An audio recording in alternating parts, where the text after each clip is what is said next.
Israel, America और Iran के दरमियान जंग का दौर लगातार जारी है और इस बीच आपको बता दें कि जंग का दायरा लगातार बढ़ता जा रहा है। इस बीच वार पलटवार का दौर जारी है। जितनी ताकत के साथ इजराइल और अमेरिका तेहरान को टारगेट कर रहे हैं, उससे कहीं ज्यादा ताकत से ईरान अब तल अवीव को निशाना बना रहा है। इस बीच कई बड़े वाक़े इस वक्त हुए हैं और इस बीच आपको बताते चलें कि हमलों की एक पूरी सीरीज एक तरह से चल रही है। आपको बताते चलें कि बड़ी खबर इस वक्त दुबई, मनामा और रियाद से है, जहां पर ईरान ने कई बड़े हमले किए हैं। मिडिल ईस्ट में पूरे मशरिक़ वस्ता में इस वक्त सायरन बजते हुए नजर आ रहे हैं। सायरन की आवाज सुनाई दे रही है, जहां पर दुबई, मनामा और रियाद पर ईरान ने हमले किए हैं।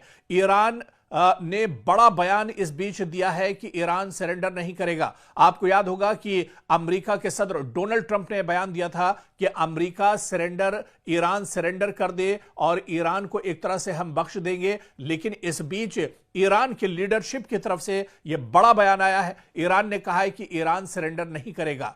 और इस बीच आपको बता दें कि ईरान ने आगे यह भी कहा है कि या तो ये जंग हम जीतेंगे या हम शहीद हो जाएंगे। यह दरअसल बड़ा और बेबाक बयान ईरान की तरफ से आया है। ईरान ने कहा है कि या तो इस जंग में हम शहीद हो जाएंगे या फिर इस जंग में हम फतेह हासिल करेंगे। और इस बीच आपको बता दें कि इजराइल की मिसाइल फैक्ट्रियों पर भी ईरान ने बड़ा हमला किया है और यह शायद पहली बार है जब इजराइल के अंदर इजराइल की जो मिसाइल फैक्ट्रियां हैं, जो असलहे के गोदाम हैं, उन्हें ईरान ने निशाना बनाया है। और इस हमले के बाद इजराइल को बहुत बड़ा झटका लगा है। अभी तक के जो मोसाद या फिर आईडीएफ के जो हेडक्वार्टर थे, उन्हें लगातार निशाना बनाया जा रहा था। लेकिन इस बीच ईरान ने बड़ा दावा किया है कि उसने इजराइल की मिसाइल फैक्ट्रियों पर बड़ा हमला किया है, जिसमें इजराइल को काफी ज्यादा नुकसान उठाना पड़ा है। इस बीच एक और बहुत बड़ी खबर आ रही है। दरअसल ईरान ने अमेरिकी थार्ड को तबाह कर दिया है। जी हां, वो भी एक दो जगह नहीं, 3 जगहों पर अमेरिकी थार्ड को ईरान ने नुकसान पहुंचाया है। आपको बताते चलें कि ईरानी फौज ने अमेरिका के मिसाइल दिफाई निजाम थार्ड को निशाना बनाया है, जिस पर अमेरिका को बहुत ज्यादा नाज था, जिस पर इजराइल को बहुत ज्यादा घमंड था। मुत्तहिदा अरब अमारात, उर्दन और कतर में वाक़ अमेरिकी रडार सिस्टम को निशाना बनाया गया है। सैटेलाइट तस्वीरों में वाज़ेह तौर पर इन तीनों ममालिक में ईरानी हमलों के नतीजे में होने वाली तबाही को दिखाया गया है। अब अमेरिकी हुकूमत के इस बयान का मफहूम वाज़ेह होता जा रहा है कि ईरान जंग खींचने वाली है, यानी ईरान की जंग अभी कुछ दिन और चल सकती है। क्योंकि जब यह जंग शुरू हुई थी, उस वक्त डोनाल्ड ट्रंप ने कहा था कि सिर्फ 1 हफ्ते या 10 दिन तक यह जंग चलेगी। लेकिन आप देख लीजिए कि 1 हफ्ता गुजर चुका है, लेकिन इजराइल और अमेरिका अभी तक ईरान को पूरी तरह से इस जंग में भेद नहीं पाए हैं। बल्कि जितनी ताकत के साथ इजराइल और अमेरिका की तरफ से ईरान पर हमले हो रहे हैं, उससे कहीं मजबूती और ताकत के साथ हमला ईरान की तरफ से लगातार इजराइल पर किया जा रहा है। पूरे इजराइल में दरअसल हाहाकार मची हुई है। पूरे इजराइल में अफरा तफरी का माहौल है। लोग डरे हुए हैं। बहुत से खानदान और फैमिलियां तो ऐसी हैं जो जेर जमीन एक तरह से पनाह लिए हुए हैं। लगातार पूरे मशरिक़ वस्ता की बात करें या सिर्फ इजराइल की बात करें, लगातार पूरे इजराइल में जो सायरन है वो बज रहा है। सायरन की आवाज यहां पर रुक नहीं रही है। काफी ज्यादा तबाही देखने को मिल रही है, क्योंकि लगातार ईरान की तरफ से ईरान के जो रॉकेट हैं, जो मिसाइल हैं, जो ड्रोन है, उनके जरिए से हमला किया जा रहा है। इस बीच इजराइल ने यह भी दावा किया है कि क्लस्टर मिसाइल से भी ईरान ने इजराइल को निशाना बनाया है। इस बीच आपको बताते चलें कि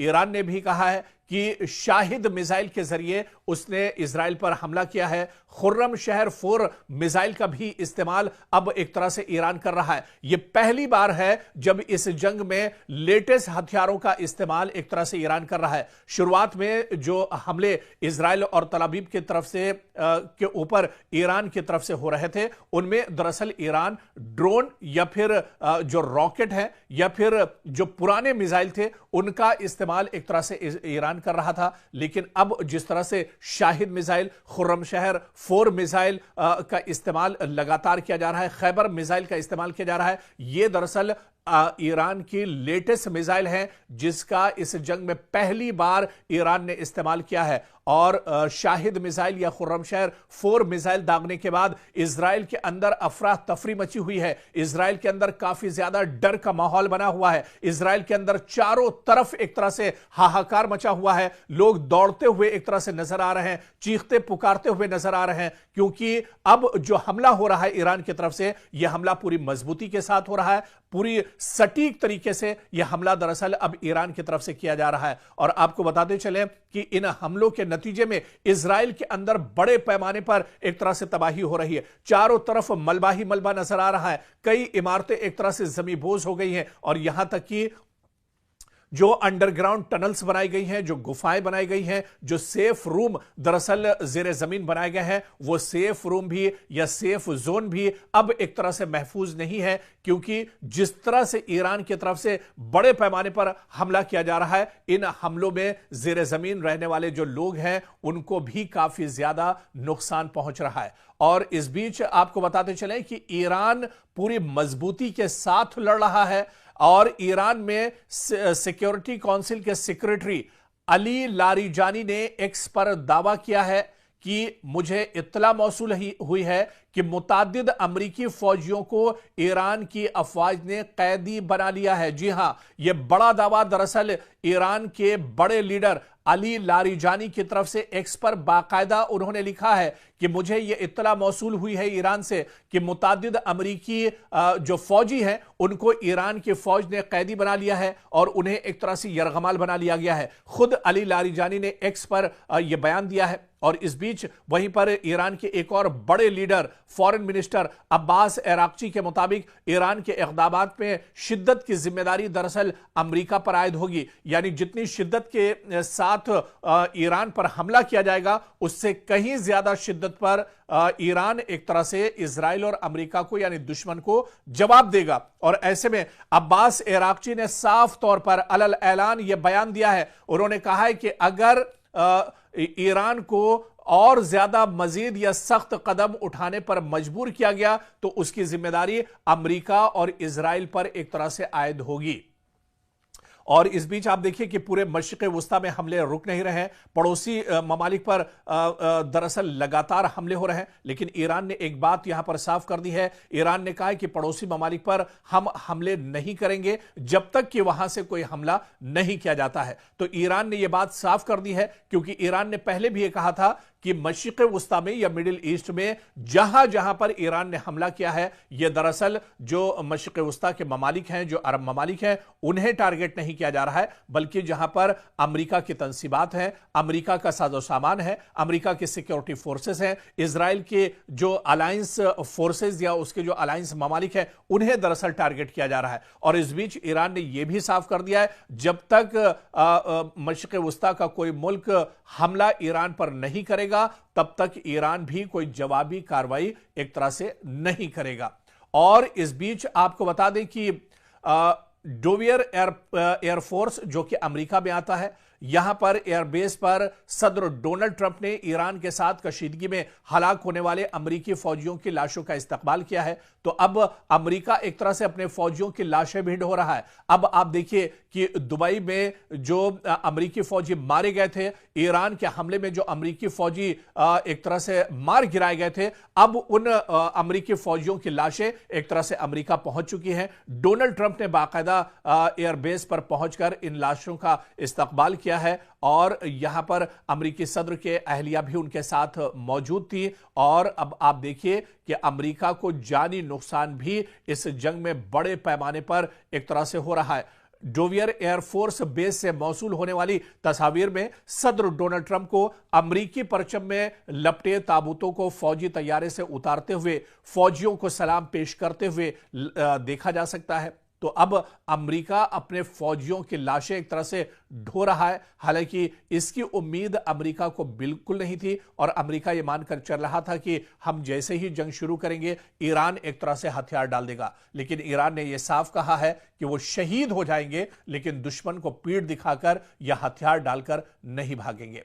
और वहीं मशरिक़ वस्ता से एक और बड़ी खबर, दुबई में मकामी इंतजामिया के मीडिया ऑफिस ने ऐलान किया है कि दुबई के एक रिहायशी की मौत मिसाइल के टुकड़े लगने से हुई है। जी हां, दुबई में एक बार फिर ईरान ने अमरीकी तंसीबात को निशाना बनाया है और मजीद तफसीलात में बताया गया है कि ये इस शख्स की मौत दरअसल उस वक्त हुई जब दुबई के दिफाई निजाम ने दुबई की तरफ बढ़ने वाले एक मिसाइल को फजा में ही तबाह कर दिया। ताहम जमीन पर उसके टुकड़े एक गाड़ी पर गिरे, जिसकी वजह से इस गाड़ी में सवार ड्राइवर हलाक हो गया। तो ईरान लगातार जहां जहां मशरिक़ वस्ता में अमरीकी तंसीबात हैं उन्हें निशाना बना रहा है। दुबई में यह लेटेस्ट हमला है जो ईरान की तरफ से किया गया है। और इस बीच सऊदी अरब से भी खबर है। सऊदी अरब की वजारत दिफा की जानिब से एक ऐलान में यह दावा किया गया है कि अल खुर्ज के करीब वाक़े शहजादा सुल्तान एयरबेस की जानिब एक बैलिस्टिक मिसाइल दागा गया। ताहम यह मिसाइल एक गैर आबाद इलाके में गिरा, जिसकी वजह से एयरबेस को कोई नुकसान नहीं पहुंचा है। तो अब इस पूरी जंग की धमक एक तरह से सऊदी अरब तक भी पहुंची है। सऊदी अरब में भी जहां जहां अमरीकी तंसीबात, अमरीका के एयरबेस है, उसे लगातार ईरान नुकसान पहुंचा रहा है। और वहीं बहरीन में अमरीकी फौजी अड्डे को मिसाइलों के जरिए ईरान ने निशाना बनाया है। ईरानी फौज का दावा है कि ईरान में पासदाराने इनकलाब की जानिब से जारी बयान में कहा गया है कि उन्होंने बहरीन में वाक़े एक अमरीकी फौजी अड्डे को मिसाइलों की मदद से निशाना बनाया है। तो बहरीन में भी लगातार जहां पर अमरीकी तंसीबात हैं, अमरीकी अड्डे हैं, अमरीकी एयरफोर्स या अमरीकी सिक्योरिटी फोर्सेस के जवान बहरीन में जहां जहां पर है, जहां पर अमरीकी अड्डे हैं, अमरीकी ठिकाना है, उन्हें बहरीन में भी ईरान लगातार निशाना बना रहा है। इस बीच पासदाराने इनकलाब के मुताबिक यह हमला उन गैर मुसद्दका इत्तलात के रद्द अमल में किया गया जिनमें कहा गया था कि अमेरिका ने अबनाए हुर्मुज में एक जजीरे पर वाक़े मीठे पानी के प्लांट को निशाना बनाया है। और दूसरी जानिब बहरीन की वजारत दाखिला के मुताबिक मुल्क में हमले के खतरे के पेश नजर सायरन बजाए गए हैं और शहरियों से कहा गया कि वो महफूज मकामात पर मुंतकिल हो जाएं। यानी बहरीन में लगातार खतरा बढ़ता जा रहा है। बहरीन में लगातार अमेरिका के जो अड्डे हैं उन्हें ईरान निशाना बना रहा है। काफी ज्यादा यहां पर हलचल मची हुई है बहरीन के अंदर। और इस बीच आपको बता दें कि कतर से भी बड़ी खबर, जहां पर कतरी वजारत दिफा ने एक बयान में दावा किया है कि उसने कतर को निशाना बनाने वाले एक मिसाइल हमले को नाकाम बना दिया। तो कतर में, क्योंकि अल उदैद अमेरिका का सबसे बड़ा एयरबेस है और इसी एयरबेस पर कई बार ईरान ने हमला किया है, एक बार फिर से ईरान का मिसाइल अल उदैद एयरबेस की तरफ बढ़ रहा था, लेकिन कतरी वजारत ने अब तस्दीक की है कि जो मिसाइल के जरिए हमला किया गया था, दरअसल इस मिसाइल को नाकाम बना दिया गया है। कतर की वजारत दिफा के मुताबिक मुल्क के फजाई दिफाई निजाम ने इस मिसाइल हमले को रोकने के लिए कार्रवाई की है। ताहम बयान में यह नहीं बताया गया कि मिसाइल किस मुल्क या फरीक की जानिब से दागे गए थे, लेकिन जिस तरह से पूरी कशीदगी ईरान के साथ चल रही है, ईरान पूरे मशरिक़ वस्ता में अमरीकी तंसीबात को निशाना बना रहा है और जो इत्तेहादी हैं इसराइल के, उन्हें ईरान निशाना बना रहा है। ऐसे में यह कहा जा सकता है कि यह हमला ईरान की तरफ से दरअसल किया गया होगा। आप देखिए कि यह वाक़े ईरान के सदर मसूद पज़ेश्कियान के उस बयान के बाद पेश आया है जिसमें उन्होंने इस बात का इजहार किया था कि ईरान अपने पड़ोसी ममालिक पर उस वक्त तक हमला नहीं करेगा जब तक दूसरी जानिब से इस पर पहले हमला न किया जाए। और वहीं पर सऊदी अरब से एक और बड़ी खबर, जहां सऊदी अरब की फोर्सेस ने दारुल हुकूमत रियाज के सिफारती इलाके पर होने वाले ड्रोन हमले की कोशिश को नाकाम बना दिया है। आपको याद होगा कि रियाज में इससे पहले भी अमेरिका की एम्बेसी को निशाना बनाया गया था और एक बार फिर से उसी जगह को तेहरान की तरफ से निशाना बनाया गया। सऊदी वजारत दिफा के मुताबिक यह हमला ड्रोन के जरिए किया गया था, ताहम सिक्योरिटी फोर्सेज ने बरवक्त कार्रवाई करते हुए इसे नाकाम बना दिया है। और वहीं वजारत दिफा ने बाकायदा सोशल मीडिया प्लेटफॉर्म एक्स पर जारी बयान में कहा है कि इस वाक़े में किसी किस्म का माली नुकसान या शहरियों को कोई चोट नहीं पहुंची है, लेकिन मशरिक़ वस्ता में जहां जहां इजराइल और अमेरिका की तंसीबात हैं, इनके अड्डे हैं, उन्हें ईरान लगातार अटैक कर रहा है। और इस बीच आप देखिए कि इजराइल और अमेरिका की तरफ से ईरान पर भी पलटवार किए जा रहे हैं। ईरान में पहली बार ईरान के अंदर जो ऑयल रिफाइनरी है, ऑयल डिपो है, उसे इजराइल ने निशाना बनाया है और इस हमले के बाद एक बड़े इलाके में धुआं उठता हुआ दिख रहा है।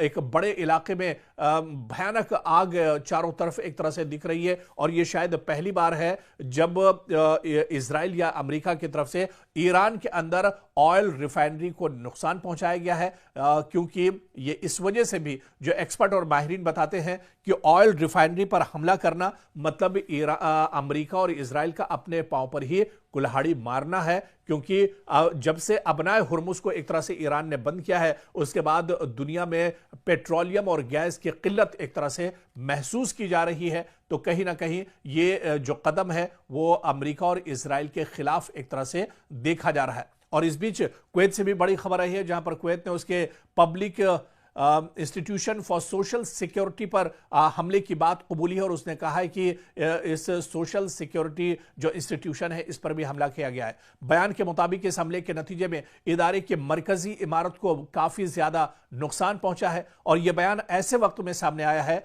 जब कुवैत की वजारत दिफा ने कहा है कि वो फजाई हमलों की एक लहर का मुकाबला कर रही है। यानी कुवैत पर लगातार ईरान की तरफ से ड्रोन मिसाइल से हमले हो रहे हैं, रॉकेट दागे जा रहे हैं, लेकिन कुवैत का यह कहना है कि वो फजाई हमलों को रोक रहा है, डिफेंस सिस्टम के जरिए इस हमले को रोका जा रहा है।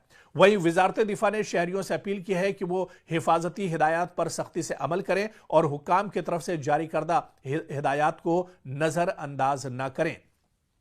इस बीच एक और बहुत बड़ी खबर नॉर्वे से आ रही है। नॉर्वे की पुलिस के मुताबिक दारुल हुकूमत ओस्लो में अमरीकी सिफारत खाने के करीब एक जोरदार धमाके की आवाज सुनाई दी है। पुलिस ने एक बयान में कहा है कि फिलहाल यह वाजे नहीं हो सका कि धमाका किस वजह से हुआ या इसमें कौन मुलविस हो सकता है। बयान के मुताबिक पुलिस सिफारत खाने के साथ राब्ते में है और अब तक किसी शख्स के जख्मी होने की कोई इत्तला नहीं मिली है। हुक्काम का कहना है कि मजीद मालूमात सामने आने पर एक तरह से जानकारी साझा की जाएंगी। इधर इजरायली फौज का कहना है कि ईरान ने इजराइल की जानिब कई मिसाइल दागे हैं। रात के वक्त यह हमला किया गया है और इजराइल के फजाई दिफाई निजाम इन मिसाइलों को इंटरसेप्ट करने के लिए लगातार काम कर रहे हैं। फौज के बयान के मुताबिक हाल ही में ईरान से इजरायली इलाके की तरफ मिसाइल लॉन्च किए जाने की निशानदेही हुई है, जिसके बाद दिफाई निजाम को फौरी तौर पर फाल कर दिया गया ताकि इन हमलों को रोका जा सके। हुक्काम का कहना है कि फजाई दिफाई निजाम आने वाले मिसाइलों को तबाह करने की कोशिश कर रहा है और सूरत हाल की मुसलसल निगरानी की जा रही है। लेकिन इस बीच आपको बता दें कि भले ही इजराइल की तरफ से यह दावा किया जा रहा है कि उसका डिफेंस सिस्टम ईरान से आने वाले मिसाइल और ड्रोन को रोक रहा है, लेकिन इसके बावजूद इजराइल के अंदर काफी ज्यादा तबाही है और सबसे ज्यादा जो तबाही इजराइल के अंदर देखने को मिल रही है वो तल अबीब में काफी ज्यादा तबाही हुई है, हैफा शहर में काफी ज्यादा तबाही हुई है, यौमे बैत जो शहर है इजराइल का वहां पर काफी ज्यादा तबाही हुई है। बल्कि जो सबसे ज्यादा तबाही हुई है वो दरअसल एक तरह से देखिए तल अबीब में हुई है, जहां पर लोग अब अपने आप को महफूज नहीं कर रहे हैं। जो दावे इजराइल की तरफ से किए जा रहे थे, बिन्यामिन नेतन्याहू की तरफ से दावे किए जा रहे थे कि वो ईरान को मुंहतोड़ जवाब देंगे, वो ईरान के किसी भी हमले को एक तरह से नाकारा बना देंगे, तो एक हफ्ता गुजर चुका है और इस एक हफ्ते के बाद भी आप देखिए कि लगातार ईरान लगातार स्ट्राइक कर रहा है, ईरान लगातार मशरिक़ वुस्ता को निशाना बना रहा है, ईरान लगातार इजराइल पर हमले कर रहा है और इन हमलों का तोड़ या जवाब अमेरिका और इजराइल दोनों के पास अभी तक नहीं है।